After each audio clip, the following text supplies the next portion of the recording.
All right, other Lord, let's get Revelation 12. Revelation 12:1. Come on.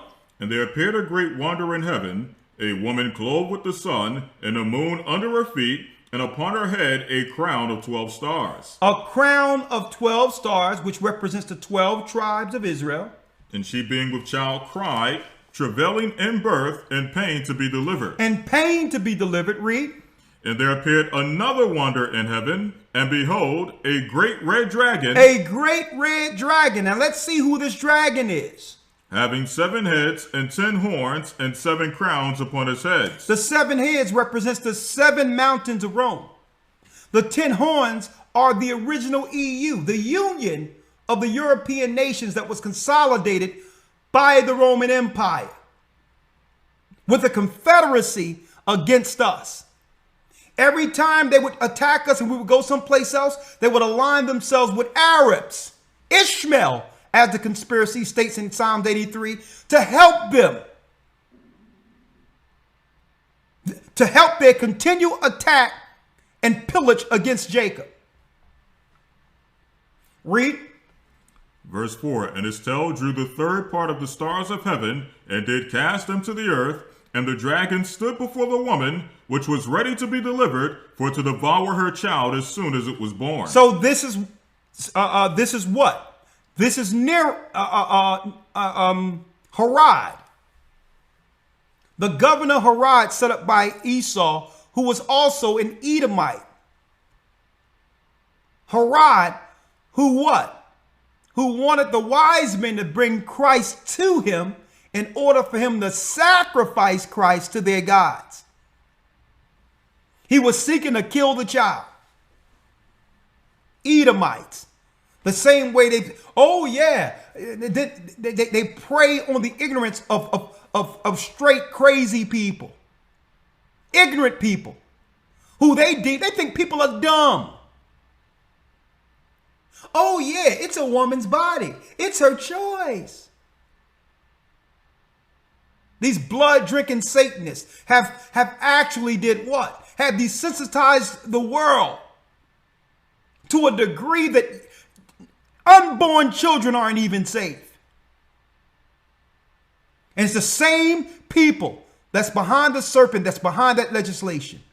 What better way to get in front of a future prophecy than to kill the child before the child has an opportunity to fulfill the prophecy? What better way? What better way, folks, to thwart a prophecy than to put political scenarios in place that would have a woman choose to destroy her own child before it's born?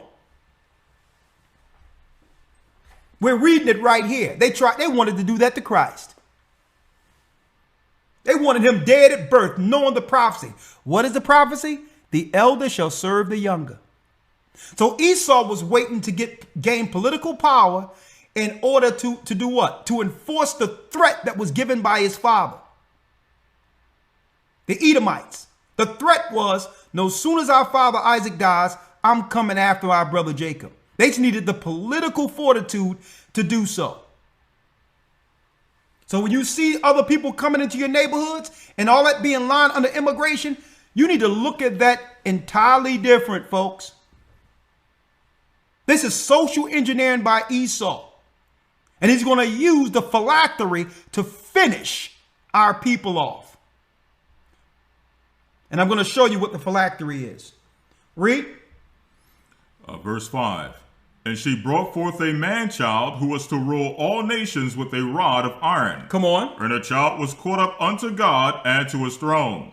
And the woman fled into the wilderness, where she have a place prepared of God, that they should feed her there 1,260 days. Come on. And there was war in heaven. Michael and his angels fought against the dragon, and the dragon fought and his angels, and prevailed not, neither was their place found any more in heaven.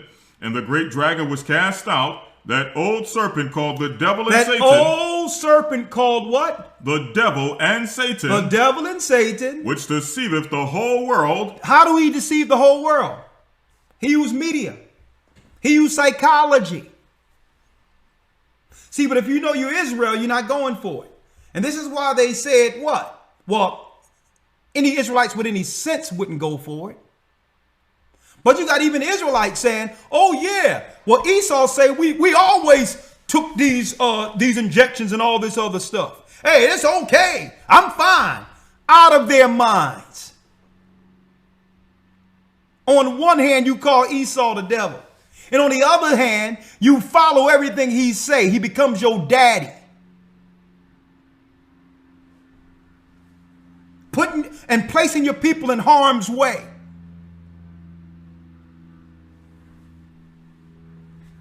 And the great dragon was cast out, that old serpent called the devil. Read. And Satan, which deceiveth the whole world. Read. He was cast out into the earth, and his angels were cast out with him. Read. And I heard a loud voice saying in heaven, Now is come salvation and strength and the kingdom of our God and the power of his Christ, for the accuser of our brethren is cast down, which accused them before our God day and night. Now let's go all the way down, Elder Lawyer, if you may, where after Satan could have no more power in heaven, he did what? 13. Verse 13. And when the dragon saw that he was cast into the earth, he persecuted the woman which brought forth the man-child. The serpent persecuted the woman who brought forth the man-child. Who's the woman who brought forth Christ? Israel. So no soon as what? No soon as Christ died, resurrected, and took full power of heaven and earth, the keys, as far as hell goes, Satan was bound to this realm where he could no longer go into the ground anymore or above the firmament. He was trapped here. And at that point, he began to come after us. He began to send the armies after us. Read. And when the dragon saw that he was cast unto the earth, he persecuted the woman which brought forth the man-child. Read. And to the woman were given 2 wings of a great eagle, that she might fly into the wilderness, into her place, where she is nourished for a time and times and a half time from the face of the serpent. And this is when we started fleeing. We went into different parts of Africa, Spain and all that. We're talking about 70 AD. We started fleeing from what? That's right. The assaults, being assailed by the Roman Empire. And once we settled in Spain and others, 1400s, they began to do it again. They came against us again. In Africa, they would send Catholic missionaries till this day and still come after us.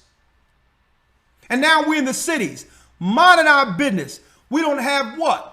We don't have what? A pot to pee in and a window to throw it out, and they still coming after us. We're poor, destitute, and now they begin to roll out stuff and saying, well, guess what? There's a disease coming for y'all. Same thing they did in Spain. Y'all better wake up. Because why? Folks, they don't see us as the poor people we are or the destitute people we are. No. They are afraid of what they know will become. They know the prophecy. The elder shall serve the younger. So right now, we may be a bum in the street. We may be on drugs. We may be whatever. But that's not what they're concerned about. They're concerned about what happens when these people clean themselves up and God use them for good. And if that happens, we will pick up from where that prophecy left off. One day, the elder is going to serve the younger. That's what they are afraid of, folks. That's why I pointed out the Knights Templar, the symbol on the car, the serpent. I pointed it out because, folks, let me tell you, we live rent-free in their head 24 hours a day. They are afraid of what we might become if they don't intrude or disrupt. Let's read it. Verse number 15. 15. And the serpent cast out of his mouth water as a flood after the woman. Water are the lies, philosophy, and evil they're spewing out. Read. That he might cause her to be carried away of the flood. And that's what the Jesuit does. That's what they do, folks. They come up with all these conspiracies to take us out. Biological warfare, psychological warfare, separating our families, indoctrinating our children against the biblical principles. They're working in universities. They're working in the churches. They're working 24 hours a day to flood us with evil, wickedness. satanic ideology. But Christ stated, "Ye shall know the truth, and the truth shall make you free." I need y'all to see this real quick, folks. You shall know the truth, and the truth shall make you free. Knowing is half the battle. And if we don't understand our history as Israelites, we're doomed to repeat it. Because guess what? Esau, he just pulled out the same old bag of tricks. He does the same thing over and over and over again. Now let's go back real quick, Elder Lawyer, if we may, to the Baphomet. The crescent moon. But look in the middle here. That's a what? What is that? That's an apothecary. Let me type that in. Apothecary symbol.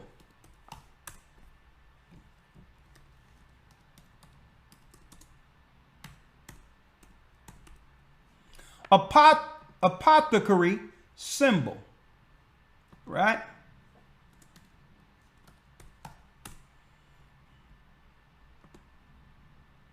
See? See it right here? Let me pull it up here so you can see it. I want y'all to see this.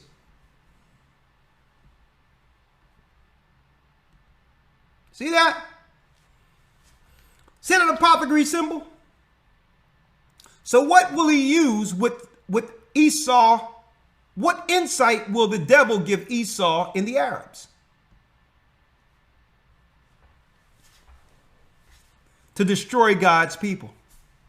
They do it over and over and over again, and we keep falling for it. And they usually seek to target our children.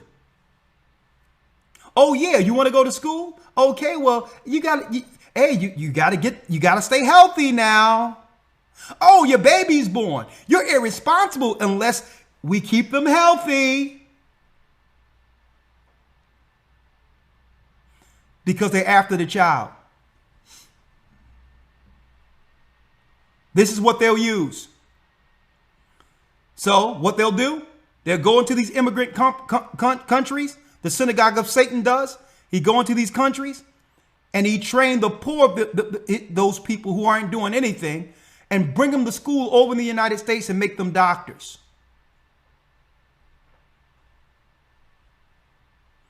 Give them pharmacies. So that you can't claim it's the white man doing it to you. Right? And guess what? The same thing that happened during the Spain and others, the expulsions.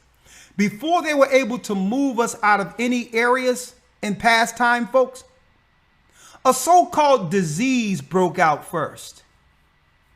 A convenient disease breaks out, and then afterwards, our people are conveniently dead or get displaced or moved someplace else. Only for others to come in. This has happened throughout all of history, folks. The Bible. Is it hard to understand? When it comes to reading the Bible, the first thing that comes to mind is the fact that this is the Word of God. The seals have been broken, and the truth is here. And when we go throughout the scriptures, when we go throughout extra biblical records, we find that the language that God employed, that he used to create the heavens and the earth, was the Hebrew language. Christ said, "I came for the lost sheep of the house of Israel." But yet no one, no religious leader, no religious church out there anywhere can now identify the 12 tribes of Israel. Can we? God is quite simple, but it seems as if man makes understanding him hard. What are those mysteries? The truth of your book and the truth will make you free. The Hebrew and Bible Academy. You're invited.